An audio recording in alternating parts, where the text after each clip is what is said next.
Hey, Tuna here, and today I'll be showing you the why and how I installed an aftermarket coolant air bleeder hose fitting on a 2014 Chevrolet Sonic. The fitting, according to the parts catalog under GM 55354565, is a multi-purpose wiring connector, as odd as that is. Links to everything in the video description. The why.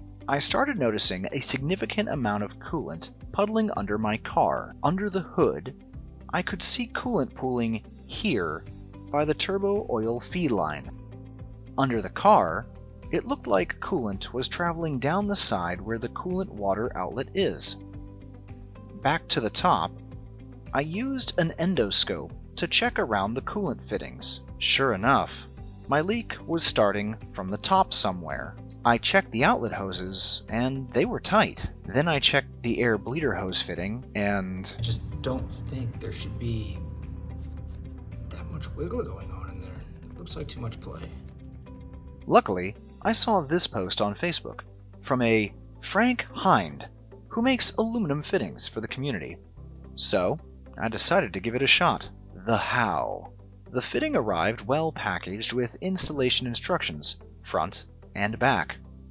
It also came with an extra O-ring of each size. Speaking of O-rings, here's a comparison of the OEM O-ring to the new one. On to the install. To avoid a mess, I did a partial siphon of my coolant system. I cover that in the first 2 minutes and 30 seconds of another one of my videos. Link on screen right about now. You can also find it in the description. While you drain your system, I'll go grab some coffee. Welcome back. With the coolant level lowered, quote, remove circlip from its window in the outlet and pull out old plastic fitting and sleeve, end quote. Old O-ring from sleeve must be removed. Often, it gets stuck in the bottom of its bore in the outlet. New fitting will not fit correctly if old O-ring remains in place. Drop the large O-ring at the tip of the new fitting down the bore in the outlet. New O-ring will be about 1/8 below circlip window. Now push down and rotate to drive the fitting through the O-ring. The small O-ring will remain installed on the fitting while you are forcing the fitting into the outlet. Do not remove the silicone lube on the tip. You want the large O-ring at the bottom of its bore to get the best seal, and doing the above will ensure that will happen. The fitting needs to be pushed in far enough that the flange of the top hat is inside the outlet tube. If you can see the flange, the fitting is not in far enough. Loosen the hose clamp and slide it about 1.5 inches away.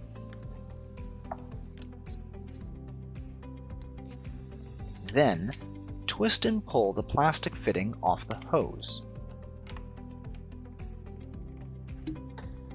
Push the hose all the way onto the brass barb. Loosen the hose clamp and slide it up the barb, staying within the white lines on the hose.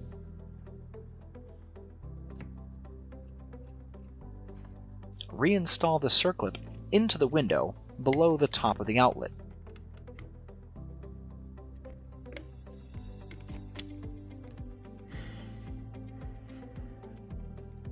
Here is a close-up of the contact points of the circlip within the flange. When installed properly, the circlip will lock into the flange on both sides. And now for the moment of truth. Coolant circulating, nothing spraying out onto the hood, everything looks good. And after 2 weeks of driving, no more leaks. Well, that's it. Shout out to Frank Hind for a quality aluminum outlet, and thanks for watching. Till next time.